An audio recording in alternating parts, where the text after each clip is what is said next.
Tu t'es déjà demandé pourquoi certaines personnes semblent naturellement animées par tout le monde ? Tu sais, ces gens qu'on écoute, qu'on respecte, qu'on suit sans même vraiment savoir pourquoi. Ils ne sont pas forcément plus beaux, plus riches ou plus intelligents que les autres. Mais ils ont quelque chose, une énergie, un charisme, une façon d'être qui attire. Eh bien aujourd'hui, je vais te révéler comment développer cette capacité toi aussi, comment se faire des amis, créer des liens sincères et même influencer positivement les autres sans manipuler, sans jouer un rôle, simplement en comprenant la psychologie humaine. Je vais te partager des histoires personnelles, des études fascinantes et surtout des clés concrètes que tu peux appliquer dès aujourd'hui. Parce que dans la vie, le succès, les opportunités, la sérénité, tout commence par les relations humaines.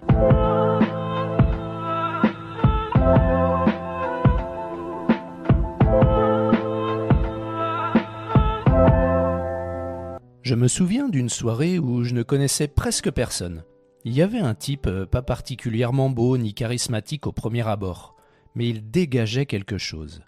Tout le monde riait autour de lui, les gens l'écoutaient comme si chaque mot qu'il prononçait comptait. Et moi je me suis dit, mais qu'est-ce qu'il a de plus que moi ? Quelques années plus tard, en lisant Dale Carnegie, j'ai compris. Ce type ne cherchait pas à impressionner les autres, il s'intéressait sincèrement à eux. Il posait des questions, il écoutait avec attention, il faisait se sentir les gens importants. Carnegie écrivait « Vous pouvez vous faire plus d'amis en 2 mois en vous intéressant sincèrement aux autres qu'en 2 ans en essayant d'amener les autres s'intéresser à vous. » Et c'est vrai, des chercheurs de Harvard ont même prouvé que parler de soi active dans le cerveau les mêmes zones que le plaisir et la récompense, les mêmes que quand on mange du chocolat ou qu'on gagne de l'argent. Autrement dit, quand tu écoutes quelqu'un avec attention, tu lui offres littéralement une récompense chimique. Mais attention, écouter, ce n'est pas juste se taire pendant que les autres parlent, c'est écouter avec curiosité. Regarder la personne dans les yeux, relancer, creuser, valider ses émotions. C'est montrer que tu t'intéresses vraiment, pas pour flatter, mais pour comprendre. Et c'est là que naît la connexion. Les gens ne cherchent pas la personne parfaite, ils cherchent des personnes présentes.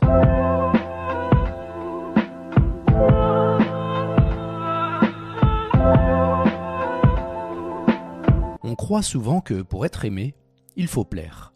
Être drôle, charismatique, intelligent. Mais la vérité, c'est que pour se faire aimer, il faut avant tout faire aimer le moment que les gens passent avec toi. J'ai compris ça un jour lors d'un événement professionnel. J'étais nerveux, je voulais faire bonne impression. Mais à un moment, j'ai décidé de lâcher la pression. J'ai juste posé des questions, écouté les gens raconter leurs projets, leurs rêves, leurs galères. Et tu sais quoi ? À la fin, plusieurs personnes m'ont dit « C'est rare quelqu'un d'aussi à l'écoute, j'ai adoré parler avec toi ». Le comble, j'avais très peu parlé de moi. C'est ce qu'on appelle l'écoute active. Elle repose sur 3 piliers simples. Reformuler ce que la personne dit, donc si je comprends bien, tu ressens. Valider ce qu'elle vit, c'est normal que tu aies réagi comme ça. Montrer ton attention par le regard, les micro-expressions, la posture.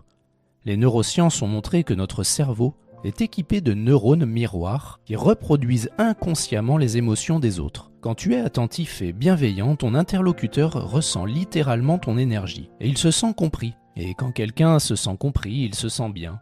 Et quand il se sent bien, il t'aime. C'est pour ça que certains deviennent magnétiques, ils ne cherchent pas à briller, ils font briller les autres.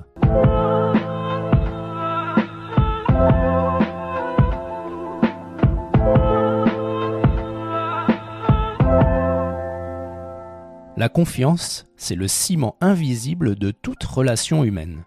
Mais elle ne se réclame pas, elle se gagne. Selon une étude de l'université de Princeton, nous mettons à peine 1 seconde à juger si une personne est digne de confiance, avant même qu'elle parle. C'est fou, mais c'est comme ça, notre cerveau primitif analyse instantanément les expressions faciales, la posture, le ton et la voix. Mais heureusement, la confiance n'est pas innée, elle se cultive. Voici les 3 clés que j'ai appris avec le temps.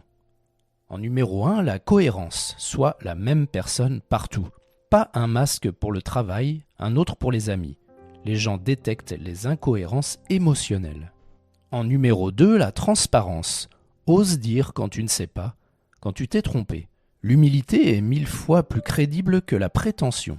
Une étude menée par Amy Cuddy à Harvard a montré que la vulnérabilité maîtrisée crée un fort sentiment de proximité et de respect. Enfin, en numéro 3, l'alignement. Ton langage corporel doit dire la même chose que tes mots. Si tu dis « je suis ravi d'être là », avec les bras croisés et le regard vide, ton cerveau et celui de l'autre ne sont pas synchronisés.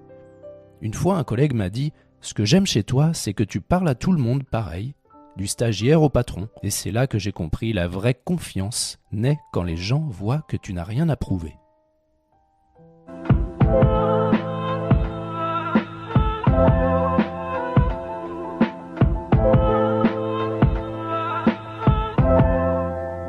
Influencer, ce n'est pas forcer. C'est faire émerger le meilleur chez les autres. C'est comprendre leurs besoins, leurs motivations profondes et les guider avec respect. Le psychologue Robert Cialdini, dans son livre « Influence et manipulation », a identifié 6 principes universels d'influence. Je vais t'en partager 3 qui peuvent transformer ta manière de communiquer. En numéro 1, la réciprocité. Quand tu donnes d'abord un conseil, une attention, un service, l'autre se sent naturellement enclin à te rendre l'appareil. C'est un réflexe humain. En numéro 2, la cohérence. Si quelqu'un s'engage publiquement sur une petite chose, il voudra rester cohérent avec cette image. Par exemple, si tu demandes à un ami « tu penses que la lecture est importante ?» et qu'il dit oui, il sera plus ouvert ensuite à lire le livre que tu lui recommandes. Et enfin, en numéro 3, la preuve sociale.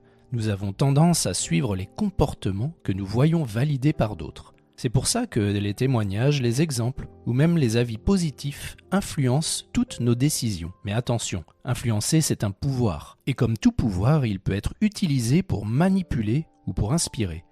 Un leader, un mentor, un ami influence positivement parce qu'il cherche à élever, pas à dominer.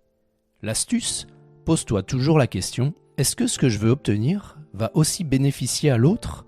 Si la réponse est oui, alors ton influence est saine.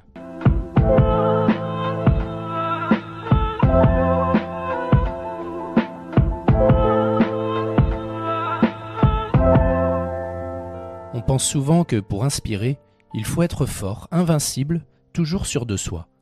Mais en réalité, ce qui crée les connexions les plus puissantes, c'est la vulnérabilité partagée. J'ai longtemps caché mes doutes, mes faiblesses, pensant que ça me rendait plus crédible. Et un jour, lors d'une présentation, j'ai admis à mon équipe « Je dois vous avouer que je suis un peu stressé, c'est un gros projet pour moi. » Et contre toute attente, les gens se sont rapprochés de moi. Ils se sont mis à parler de leurs propres peurs, leurs défis. On est devenu une vraie équipe ce jour-là. La chercheuse Brené Brown, spécialiste mondiale du courage et de la vulnérabilité, explique que la vulnérabilité n'est pas une faiblesse, c'est la plus grande preuve de courage humain. Parce qu'oser être vrai, c'est montrer que tu n'as rien à cacher. Et cette sincérité crée une connexion émotionnelle profonde. Les gens ne se rapprochent pas de ceux qui paraissent parfaits. Ils se rapprochent de ceux qui sont authentiques. Parce que dans la fragilité, ils voient un miroir de la leur.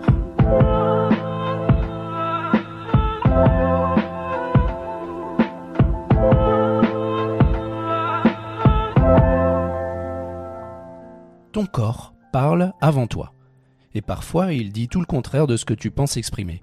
Une étude menée à l'Université de Californie à Los Angeles a montré que 93% de la communication émotionnelle passe par le non-verbal. Ton ton de voix, ton regard, ta posture et tes gestes. Ce que tu dis ne compte que pour 7% de l'impact total. J'ai compris ça le jour où j'ai revu une vieille vidéo de moi lors d'une réunion. Je parlais avec assurance, mais je croisais les bras, je regardais ailleurs et je bougeais nerveusement. Tout ce que mon corps disait, c'était « Je suis pas à l'aise ». Depuis, j'ai appris quelques règles simples. Regarde les gens dans les yeux, sans fixer, juste un regard doux et stable. Souris légèrement, pas pour plaire, mais pour apaiser. Ouvre ta posture, évite de croiser les bras ou les jambes, ton cerveau envoie un message d'ouverture et celui de l'autre le capte. Parle avec tes mains, mais de façon mesurée. Le mouvement renforce la sincérité perçue. Et surtout, aligne ton corps avec ton intention. Quand ton langage corporel, ton ton de voix et tes mots racontent la même histoire, tu deviens naturellement crédible. Et cette cohérence, elle attire sans effort.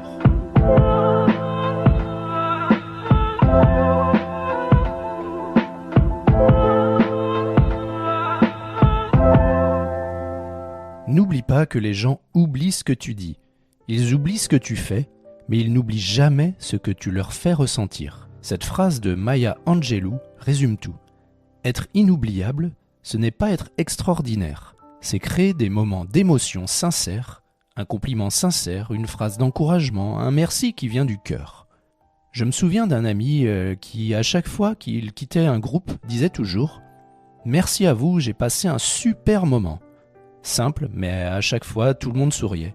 Il laissait une empreinte positive, et tu sais quoi, tout le monde se souvenait de lui. La psychologie positive a démontré que les émotions sont contagieuses.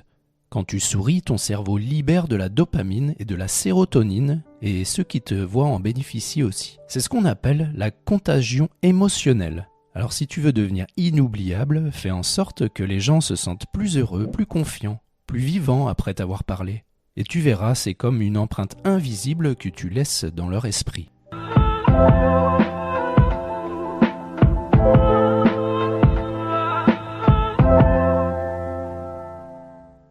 Alors, comment se faire des amis et influencer les autres? Pas en cherchant à séduire, pas en essayant d'être le plus drôle ou le plus impressionnant, mais en étant vraiment présent, authentique, curieux des autres. Parce que ce qui touche les gens, ce n'est pas ta perfection, c'est ta présence, ce n'est pas ton statut, c'est ton intention, et ce n'est pas ton discours, c'est ce qu'ils ressentent à ton contact. Commence petit, regarde, écoute, souris, remercie, et jour après jour, tu verras ton cercle s'agrandir, ton influence s'élever et ta vie changer. Non pas parce que tu as appris à parler, mais parce que tu as appris à connecter. Alors n'oublie pas de liker, partager et t'abonner, on se retrouve très vite pour une nouvelle vidéo. À bientôt.